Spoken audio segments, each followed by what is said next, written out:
Section 8 पूरा इसी के बारे में डिस्कस करता है कि design of member subjected to bending. इसमें आपका जनरल बीम क्या होता है उसके बारे में, member subjected to prominent bending shall have adequate design strength to resist bending moment, shear force and concentrated forces imposed upon their combinations। मतलब beam के ऊपर लगने वाले फोर्सेस को इजीली बियर कर सके ऐसी हमें डिज़ाइन स्ट्रेंथ फाइंड आउट होनी चाहिए। फिर हमने इफेक्टिव स्पान ऑफ बीम क्या होता है, सेंटर टू सेंटर डिस्टेंस होती है सपोर्ट से। फिर design strength of beam in flexure, ये पूरा का पूरा हमने डिस्कस किया था कि जो फैक्टर डिज़ाइन मोमेंट एम होता है, ठीक है ना, वो उसकी डिज़ाइन कैपेसिटी से हमेशा कम होना चाहिए, राइट। ये हमेशा अपन डिज़ाइन का एक क्राइटेरिया लेके चलते हैं कि मतलब हमेशा अप्लाइड फोर्सेज है या अप्लाइड मोमेंट है वो उसकी उस क्रॉस सेक्शन की जो डिज़ाइन स्ट्रेंथ है उससे हमेशा क्या होना चाहिए, कम होना चाहिए।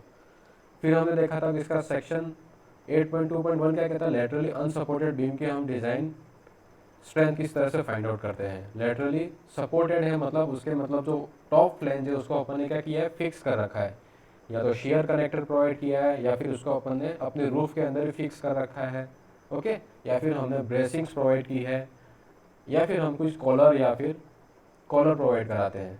ये हमने डिस्कस किया था, अलग अलग तरह से हम लेटरली रिस्ट्रेन करते हैं। लेटरली सपोर्टेड बीम होती है तो उसका एक केस बनता है, जब हमारी बीम लेटरली सपोर्टेड हो जाती है तो उसका मतलब है कि वो लेटरल टॉर्जनल बकलिंग में फेल नहीं करेगी, उसके ऊपर जो भी लोड लगाएंगे तो उसको बियर करेगी और अल्टीमेटली वो बेंडिंग में ही फेल कर जाएगी, राइट। तो इसकी जो स्ट्रेंथ होती है लेटरली सपोर्टेड बीम की वो कंपेरेटिवली क्या होती है, ज़्यादा रहती है, राइट। तो वो किस तरह से प्रोवाइड कराते हैं ये हमें पता ही था, इसके करस्पॉन्डिंग हम क्या निकालते हैं, उसकी स्ट्रेंथ निकालते हैं।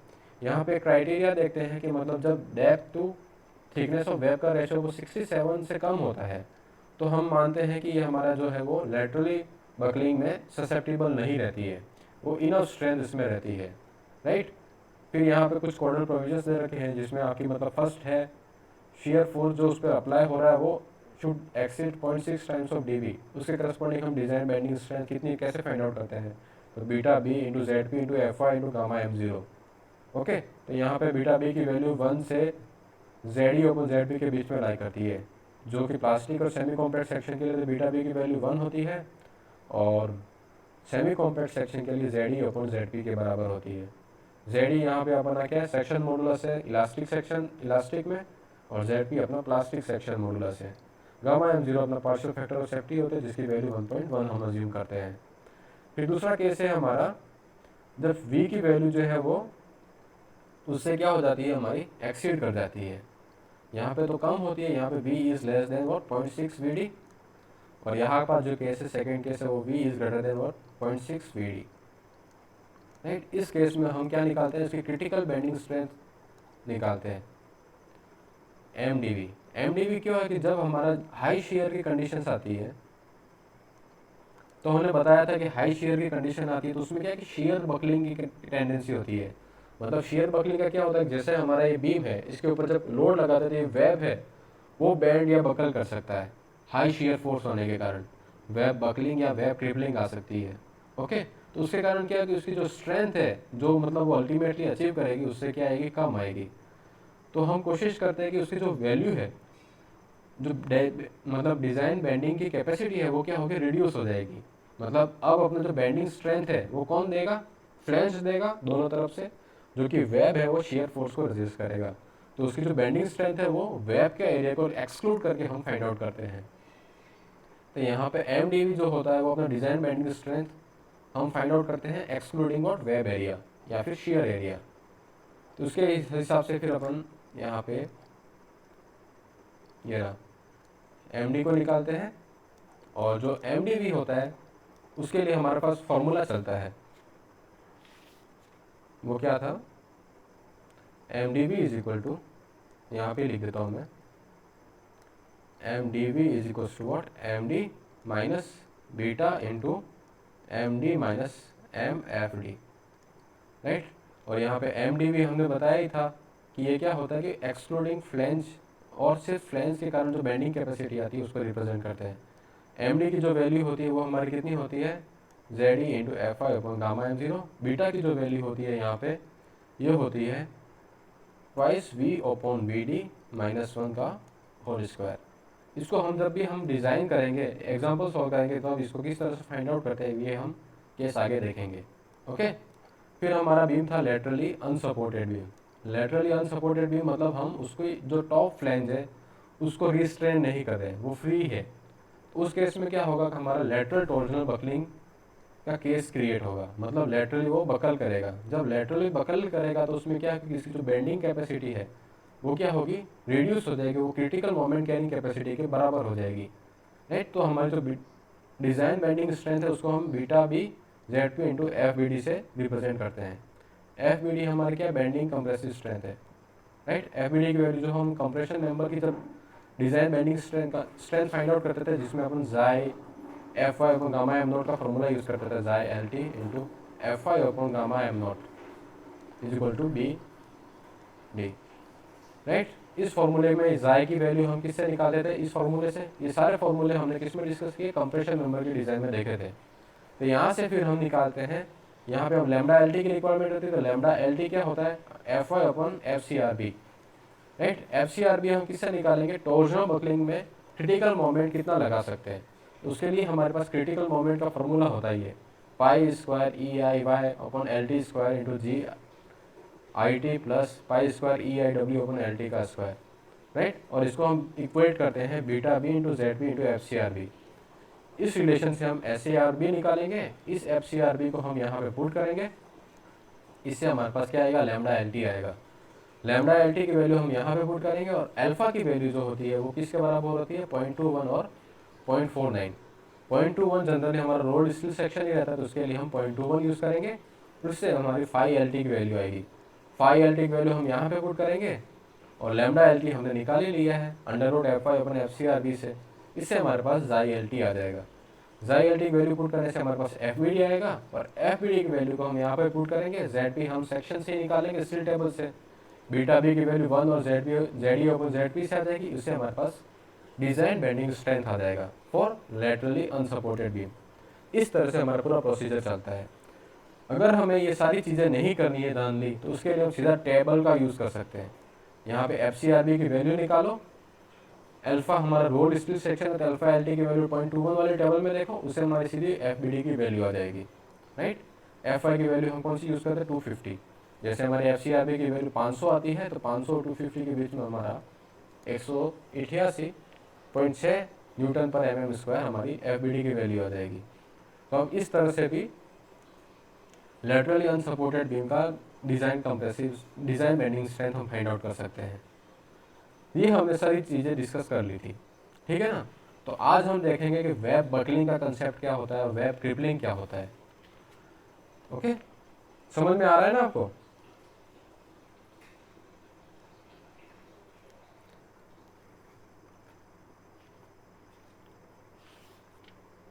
सबसे पहले है वेब बकलिंग।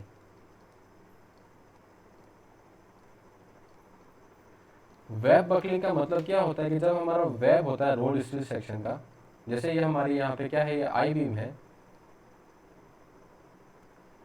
इस आई बीम के ऊपर जब कॉन्सेंट्रेटेड लोड के कारण क्या है कि ये web as a column behave करेगा, और इस कॉलम की अगर थिकनेस कम है कंपेरेटिवली, जब डेप्थ तो थिकनेस निकालते हैं वो बहुत कम है, या फिर स्लेंडर सेक्शन बनता है, तो ये यहाँ पे क्या होगा, कॉलम बकलिंग में इस तरह से बेंड हो जाएगा। तो बेंड में फेल होता है, तो इसे हम क्या कहते हैं, वेब बकलिंग का क्या कहते हैं, वेब बकलिंग। इसकी डेफिनेशन क्या कहती है कि web in rolled steel section, web in rolled steel section behave as a column, ठीक है। when placed under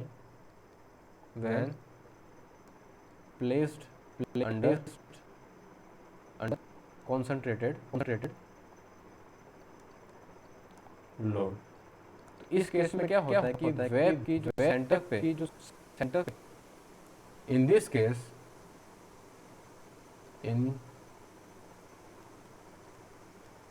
in this case the bending stresses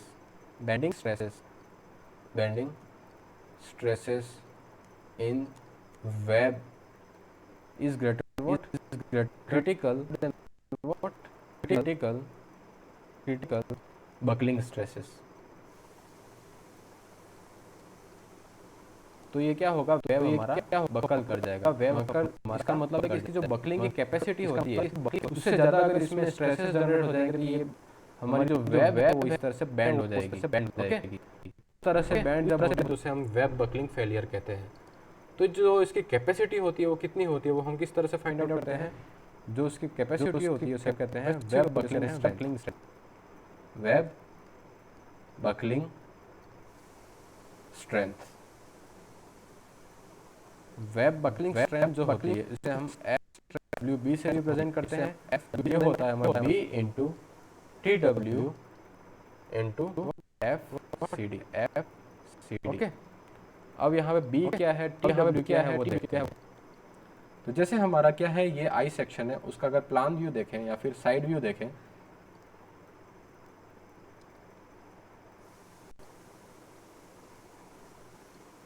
तो कुछ इस तरह से ये हमारा फ्लैंज हो गया, राइट। ये इसकी क्या होगी, ओवरऑल डेप्थ होगी, ओवरऑल डेप्थ होगी, और ये इसकी थिकनेस ऑफ फ्लैंज TF कह सकते हैं। यहाँ पे ये बीम पे लगने वाले लोड के कारण ये न्यूट्रल एक्सेस बन, राइट। और यहाँ पे हमारा, राइट, यहाँ पे हमारा ये एक बियरिंग प्लेट है और इसके ऊपर हम क्या लगा रहे हैं, एक कॉन्सेंट्रेटेड लोड P लगा रहे हैं। ये हमारा केस है। ये P लोड है वो सडनली इतना हाई कॉन्सेंट्रेटेड लोड है कि इसके कारण ये जो वेव है वो हमारी क्या कर रही है, बकल कर रही है। यहाँ पे ये जो P फोर्स लग रहा है इसके कारण ये वेव है वो इस तरह से बेंड हो रही है, राइट। तो इसकी जो थिकनेस है वेव की, इसको हम क्या लिखते हैं, T वेव W कहते हैं, ओके। और जो B है वो क्या होता है कि जब ये एरिया ऑफ इन्फ्लुएंस जो होता है, इसका जो स्ट्रेस डिस्ट्रीब्यूशन होता है वो कुछ इस तरह से होता है, स्ट्रेस डिस्ट्रीब्यूशन 45 डिग्री एंगल पे। तो न्यूट्रल एक्सिस मतलब सेंटर पे इसका जो मैक्सिमम स्ट्रेसेस जनरेट होंगे, तो यहाँ पे कितना क्रॉस सेक्शन जनरेट होगा स्ट्रेसेस के लिए, तो ये हमारा B हो जाएगा। और इसकी जो थिकनेस होगी वेब की, ये क्या हो जाएगा, TW, ओके। इस B की वैल्यू हम कैसे फाइंड आउट करेंगे, हमें बियरिंग प्लेट की जनरली हम कम से कम 100 mm लेते हैं, तो ये 100 से ज़्यादा है, इसको स्मॉल b से रिप्रेजेंट करेंगे, और यहाँ पे ये cos 45 डिग्री का एंगल बनाएगा, और इसकी जो ये हाइट है वो कितनी हो जाएगी, d/2। b is equal to हमारे पास कितना आ जाएगा, तो b इज इक्वल टू हमारे पास कितना आ जाएगा 2 टाइम्स, क्योंकि आधा यहाँ पे रहेगा और सेकंड यहाँ पे रहेगा 2 टाइम्स ऑफ व्हाट, सेकंड यहाँ पे रहेगा 2 टाइम्स ऑफ व्हाट cos 45। इससे हमारे पास विड्थ आएगी और थिकनेस ऑफ फ्लैंज हमारे स्ट्रेट टेबल से आ जाएगी, और FCD हम कंप्रेसिव स्ट्रेंथ उसकी फाइंड आउट करेंगे। तो डिजाइन कंप्रेसिव स्ट्रेंथ जैसे हमने कंप्रेशन मेंबर में फाइंड आउट किया था, तो यहाँ पे भी ऐसे करेंगे। FCD की वैल्यू फाइंड आउट करने के लिए हमारे पास इसका स्लेंडरनेस रेशियो पता होना चाहिए, slenderness ratio, design compressive strength FCD मतलब, ओके। स्लेंडरनेस रेशियो पता हो और FY पता हो, स्लेंडरनेस टेबल के थ्रू हम सीधा जाएंगे, यहाँ पे लैम्डा और FY 250 के करस्पॉन्डिंग हमारी FY की वैल्यू आ जाती थी, राइट, करस्पॉन्डिंग। तो यहाँ पे हम स्लेंडरनेस रेशियो के लिए हमारे पास क्या फॉर्मूला होता है, effective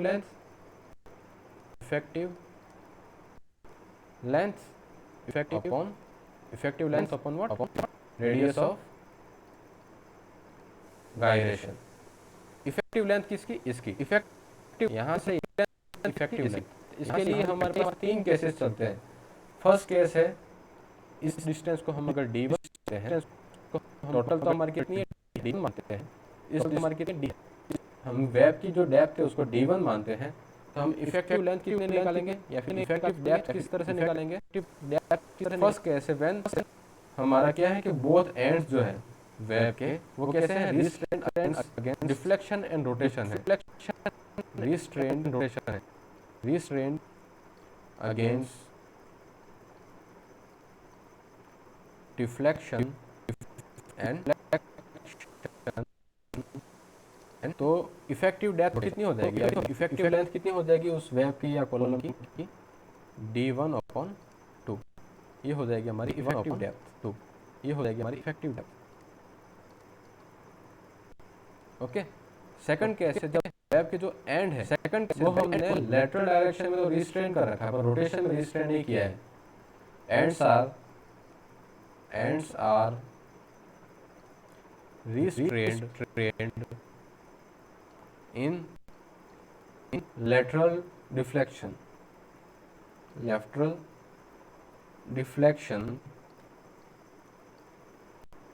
but not restrained in what rotation। तो हमारी इफेक्टिव डेप्थ इस केस में कितनी हो जाएगी? Effective depth is equal to what? 2/3 of is equal to d1। Okay, और थर्ड केस हमारा होता है जब हम किसी भी तरह से इसको रिस्ट्रेन नहीं कर सकते, नहीं किया है, या मतलब यहाँ पे लेटरल डिफ्लेक्शन भी हो रहा है और यहाँ पे बीम रोटेट कर रही है। ओके, इस केस में हमारा जो इफेक्टिव डेप्थ होगी, इस केस में हमारा जो इफेक्टिव डेप्थ होगी वो कितनी हो जाएगी? 2 टाइम्स ऑफ d1। d1 क्या है ये आपको पता चल गया होगा कि जैसे हमारी ये कोई बीम है, d1 क्या है आपको पता चल गया होगा कि जैसे हमारी ओवरऑल डेप्थ कितनी है हमारी? Capital D। इसकी जो फ्लैंज या फिर वेब की जो डेप्थ है हमारी फ्लैंज की थिकनेस को माइनस करने के बाद ये हमारी d1 is equal to d minus और 2 times of thickness of what? Flange. tf यहाँ पे भी है और tf यहाँ पे भी है। इस तरह से हमने क्या निकाला? इफेक्टिव डेप्थ निकाला। हमें चाहिए क्या? लैम्डा निकालना है। तो स्लेंडरनेस रेशियो के लिए हमने इफेक्टिव डेप्थ या effective length of the column या वेब तो निकाल लिया। रेडियस ऑफ गायरेशन के लिए हमारे पास इस केस में फॉर्मूला होता है T/TW/√12। ये आप सीधा याद ही करना है। ओके, इससे हम उसकी मिनिमम गायरेशन निकालते हैं। ये आ गया, उसके करस्पॉन्डिंग हमारा लैम्डा आ गया। लैम्डा और fy हमारा क्या है? 250 है। उसके करस्पॉन्डिंग हमारी fcd की वैल्यू आ जाएगी और fcd से उसकी जो स्ट्रेंथ है उसको फाइंड आउट कर लेंगे उसको। ओके, यहाँ पे राइट। तो इस तरह से हम बकलिंग स्ट्रेंथ को फाइंड आउट कर राइट। तो इस तरह से तो वेब बकलिंग क्या होती है? वेब बकलिंग में हमारा जो वेब है वो एज ए कंप्रेशन मेंबर और कॉलम बिहेव करता है। जब भी उसके ऊपर कंसंट्रेटेड लोड लगता है तो वो अपना क्रिटिकल सेक्शन या फिर क्रिटिकल एक्सिस के अलोंग क्या हो जाता है? बकल हो जाता है। तो जो बकल होता है उसमें वो फेल होता है तो कौन सा फेलियर कहलाएगा? वेब बकलिंग फेलियर कहलाएगा। ओके, तो ये कौन सा कहलाएगा? हमारा वेब बकलिंग फेलियर कहलाएगा। तो वेब बकलिंग में हम उसकी स्ट्रेंथ किस तरह से फाइंड आउट करते हैं? तो जो उसकी स्ट्रेंथ आती है वो कैसे फाइंड आउट करेंगे हम? उसकी जो सेंटर पे उसकी जो विड्थ आ रही है एरिया ऑफ डाइवर्जेंस के बाद B/TW/FCD। मेंबर कंप्रेशन में, तो इसलिए हम यहाँ पे डिज़ाइन कंप्रेसिव स्ट्रेंथ को यूज़ करेंगे। तो इस तरह से हम वेब बकलिंग के फेलियर को चेक करेंगे राइट। तो इसको आप समझने में कोई दिक्कत है तो आप पूछें।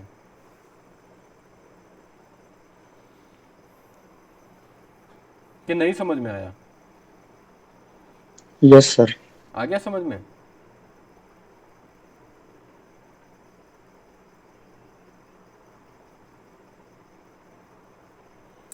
ठीक है, तो अगला कंसेप्ट हमारा होता है वेब क्रिपलिंग। ये भी बिल्कुल वेब बकलिंग के जैसा ही होता है, पर यहाँ पे क्या होता है कि क्रिपलिंग होती है। इसका मतलब है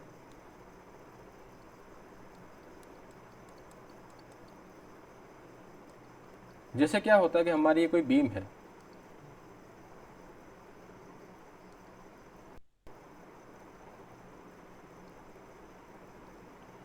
ओके। इस बीम में यहाँ पे क्या है? सपोर्ट प्रोवाइड किया है। सपोर्ट प्रोवाइड है। यहाँ पे हमारा क्या सपोर्ट है और यहाँ पे हमारा कहीं कंसंट्रेटेड लोड है P, और यहाँ पे इस सपोर्ट पे क्या आएगा? इसका एक रिएक्शन आएगा राइट। और ये हमारा जैसे चैनल से आई सेक्शन है तो यहाँ पे इसका फ्लेंज पोर्शन हो गया और यहाँ पे इसका ये फ्लेंज पोर्शन हो गया।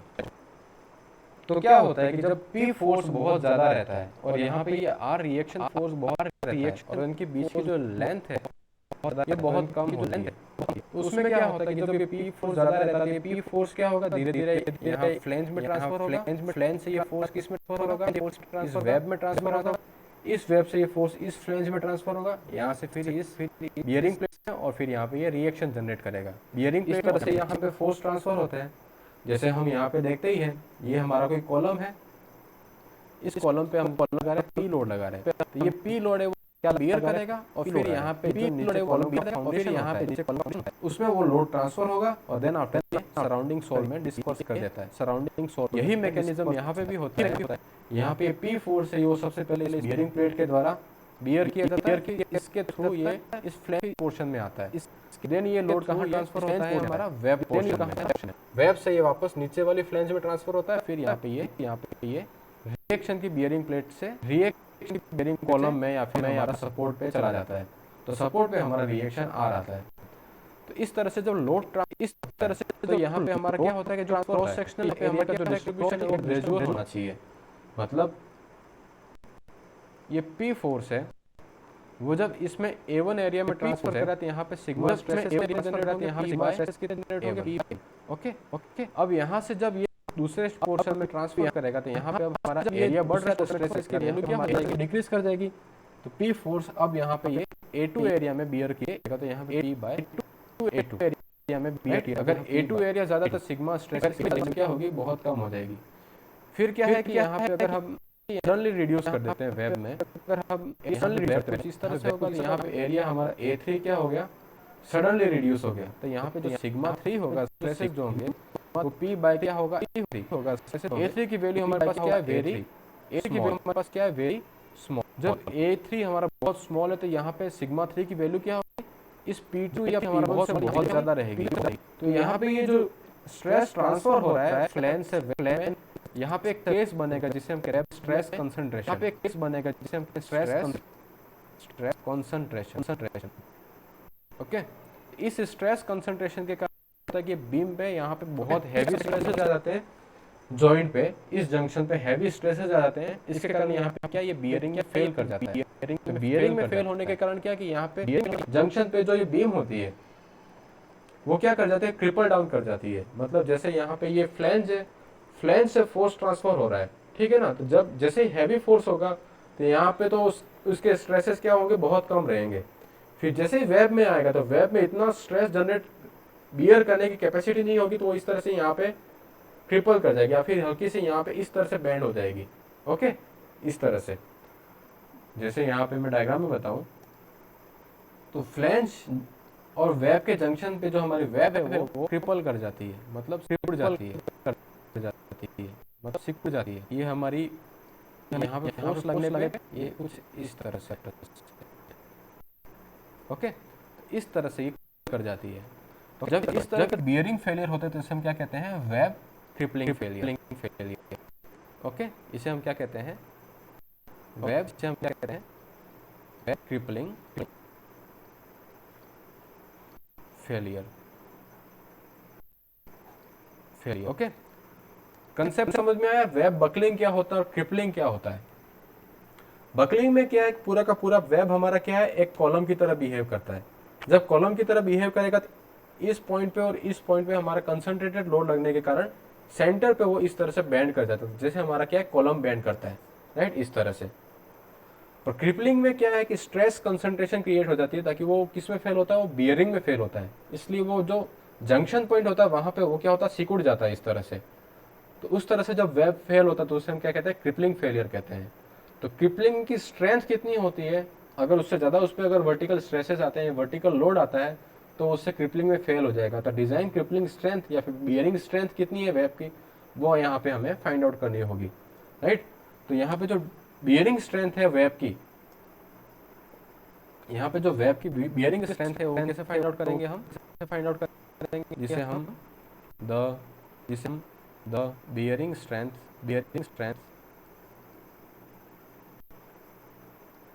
Of web, okay.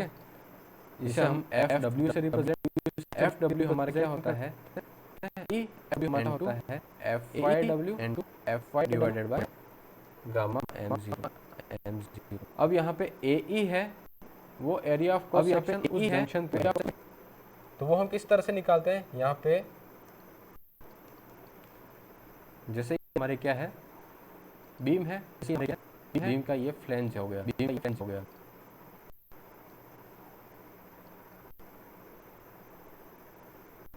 ओके। यहाँ पे हमारा क्या है, ये बियरिंग प्लेट है और यहाँ पे हमारा लोड लग रहा है, ये क्या है, लोड लग रहा है, बियरिंग प्लेट।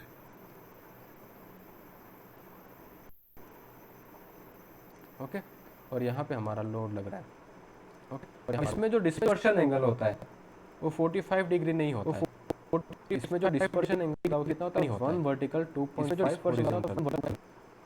इस तरह से यहाँ पे डिस्पर्शन जोन बनता है। और हमारा फेलियर अब यहाँ पे सेंटर पे ना होके कहाँ हमारे फ्लैंज और वेब के जंक्शन पे, यहाँ पे कहीं।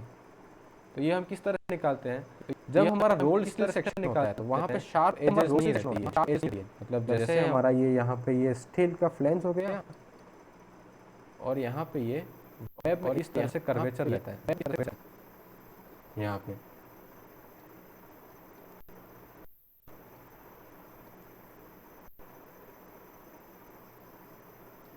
इस तरह से जंक्शन तो यहाँ पे ऊपर मिनिमम क्रॉस सेक्शनल एरिया तो यहाँ पे मिलेगा हमें, यहाँ पे मिलेगा। ये क्या है, इसकी थिकनेस ऑफ फ्लैंज है जिसे हम TF बोलते हैं। और यहाँ पे ये क्या है, रेडियस ऑफ कर्वेचर। यहाँ पे ये क्या है, R1। तो यहाँ पे ये कितना हो गया, ये कितना R1 रेडियस हो गया। हमारा जो सेक्शन फेल होगा कितनी डेप्थ पे करेगा, इतनी डेप्थ पे करेगा, कितनी है, TF करेगा, वो TF R1। राइट, यहाँ पे हमें मिनिमम क्रॉस सेक्शन मिलेगा। जहाँ पे मिनिमम क्रॉस सेक्शन मिलेगा वहाँ पे स्ट्रेस कंसंट्रेशन क्या होगी, सबसे ज़्यादा रहेगी। तो वो सबसे पहले वो यहाँ पे क्रिपल कर जाएगा। तो यहाँ पे ये यहाँ क्रिपल करेगा। तो यहाँ पे भी हमें यहाँ पे इसकी जो भी है बी विड्थ ये फाइंड आउट करनी पड़ेगी। बी विड्थ हमारे क्या, विड्थ बियरिंग प्लेट की जो विड्थ है क्या होती है, बी होती है, स्मॉल होती है। ओके, और यहाँ पे ये स्मॉल प्लस बी, यहाँ पे ये जो लेंथ है इसे अगर L1 कहते हैं और इसे भी हम क्या कहते हैं, L1 कहते हैं। तो यहाँ पे क्या हो जाएगा 2L1। और L1 कैसे निकालेंगे हम, जैसे यहाँ से कितना है, ये 2.5 हॉरिजॉन्टल है और 1 वर्टिकल है। जब 1 की वैल्यू हमारी कितनी हो जाती है, TF हमारी प्लस है, तो हॉरिजॉन्टल की वैल्यू कितनी हो जाएगी हमारी, हॉरिजॉन्टल की वैल्यू कितनी हो जाएगी, मतलब L1 कितना आ जाएगा, L1 is equal 2.5 into TF plus 2.5 into TF plus R। Okay, तो यहाँ पे ये हमारे पास क्या आ गया, L1 आ गया, L1 आ गया। राइट, तो इससे हमारे पास इन्फ्लुएंस आ जाएगा B plus 2 times of what, times 2.5 what into thickness of flange plus R1। इस तरह से हमारे पास B आएगा हमारे पास, और TW क्या होगा, थिकनेस ऑफ, TW क्या होगा, थिकनेस ऑफ वेब। राइट, तो अब हमारे पास निकालना है इफेक्टिव एरिया, क्या आ जाएगा, B इंटू, तो अब हमारे पास इफेक्टिव एरिया आ गया, बाकी तो सब हमें गिवन ही होगा, हमारे पास W इज इक्वल टू क्या हो जाएगा, AE इंटू, तो हमारे पास 5W upon gamma M0। Right, इस तरह से हम बियरिंग स्ट्रेंथ निकालेंगे जहाँ पे वो वेब ट्रिपल निकालेंगे, जहाँ पे वो कर। किस तरह से किया, किसी को कोई डाउट है तो पूछ सकते हैं। कंसेप्ट समझ में आया, बकलिंग क्या होता है और क्रिपलिंग क्या होता है।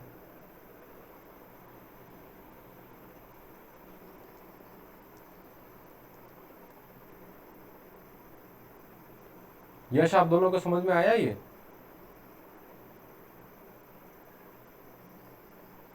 Yes sir. सर थोड़ा बहुत आ गया है।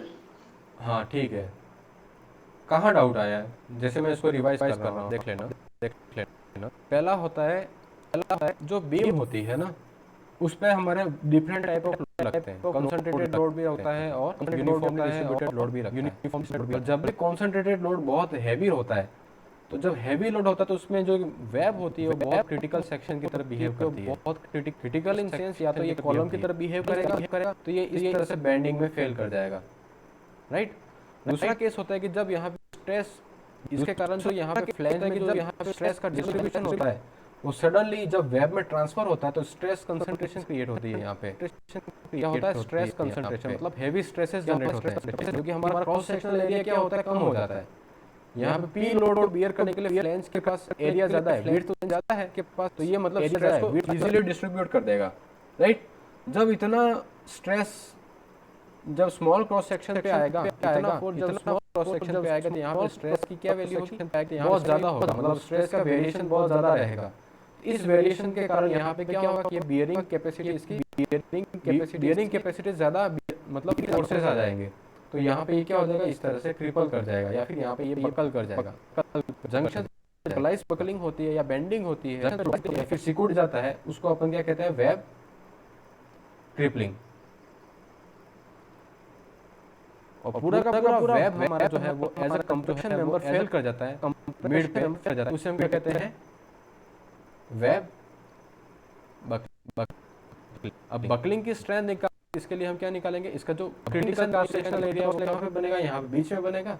तो एरिया इनटू उसकी जो स्ट्रेंथ है, उसकी जो उसको अपन यहाँ पे किससे रिप्रेजेंट करते हैं, एफसीडी से। और लिमिट स्टेट में हम फैक्टर ऑफ सेफ्टी लेके चलते हैं, तो गामा m1।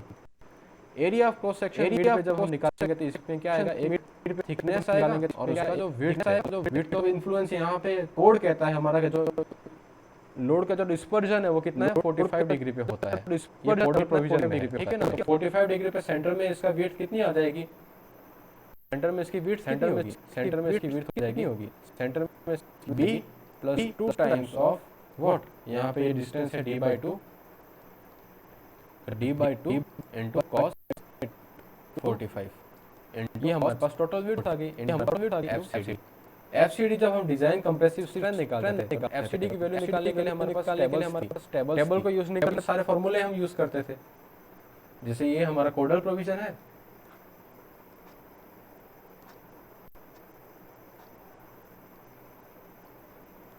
यहाँ पे देखो, जब हमें ये एफसीडी की वैल्यू निकालनी है तो सबसे पहले हम बकलिंग क्लास देखते थे। बकलिंग क्लास उसके क्रॉस सेक्शनल प्रॉपर्टीज आता था d/tf के रेशो से, राइट। ये बकलिंग क्लास ए है या बी है या सी है, ये पता चल गई।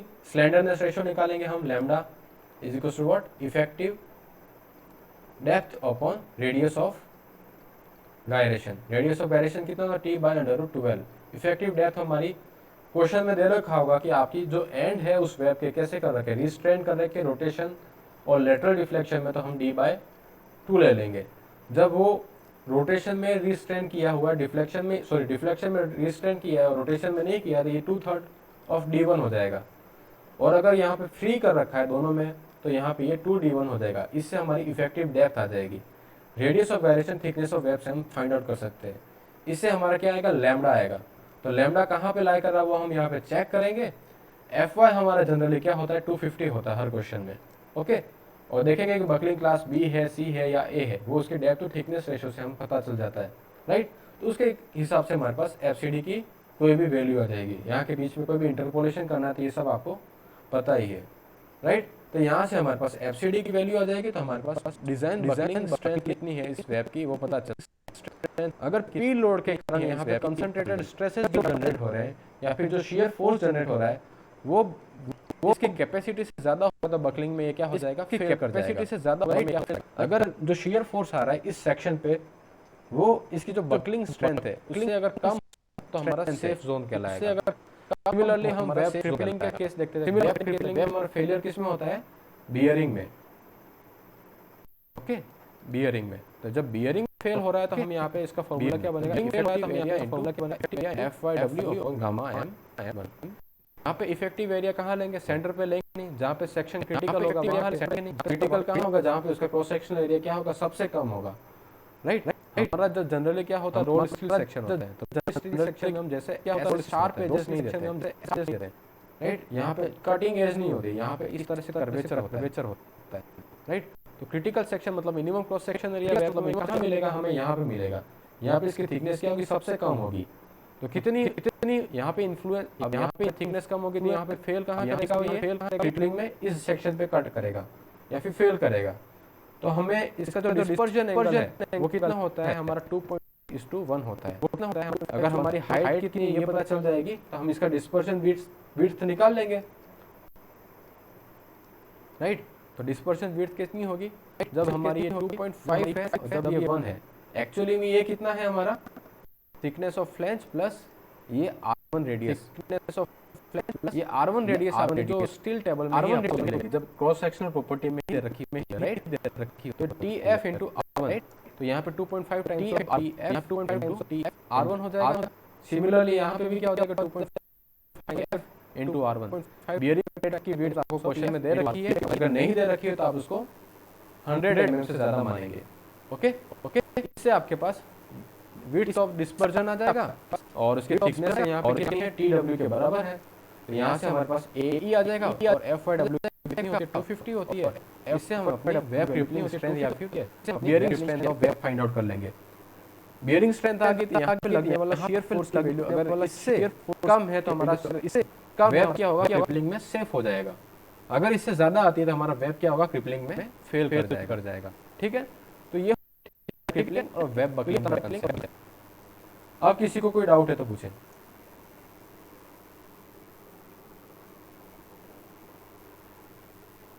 समझ में आया अब?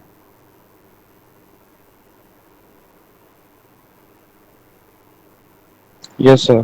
ठीक है, तो हम इस तरह से बीम का चेक्स प्रोवाइड कराते हैं। बीम की डिजाइन तो हो जाती है, उसके बाद हमें अलग अलग केसेस में चेक करना होता है। हमारा लास्ट चेक होता है बीम को हम किस में, डिफ्लेक्शन में चेक करते हैं। तो जो हमारा डिफ्लेक्शन होता है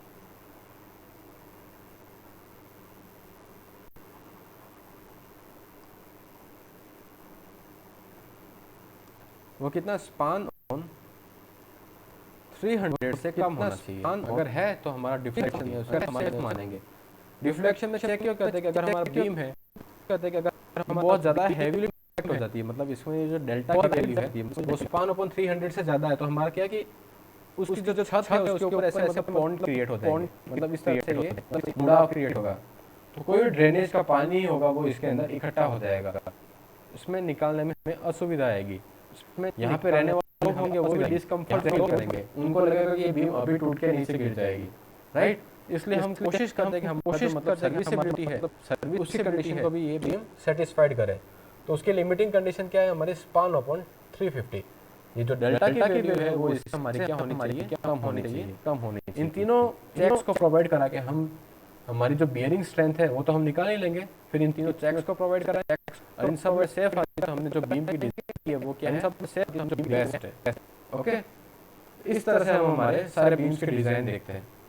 अगली क्लास में आपके बीम्स की जो डिजाइन प्रोसीजर है उसको डिस्कस करेंगे, देन हम इसके ऊपर न्यूमेरिकल सॉल्व करेंगे। अल्टीमेट पर्पस तो आपका एग्जाम में क्वेश्चन सॉल्व करना ही था। यहाँ तक आपके जो कंसेप्ट्स हैं, ये वेब बकलिंग क्या होता है, वेब क्रिपलिंग क्या होता है, लेटरल टॉर्सनल बकलिंग क्या होता है, सपोर्टेड लेटरली सपोर्टेड बीम क्या होता है, अनसपोर्टेड बीम क्या होता है, इन कंसेप्ट को समझने में किसी को कोई डाउट है तो पूछे। बाकी क्वेश्चन किस तरह से करेंगे वो हम अगली क्लास में करेंगे। ओके।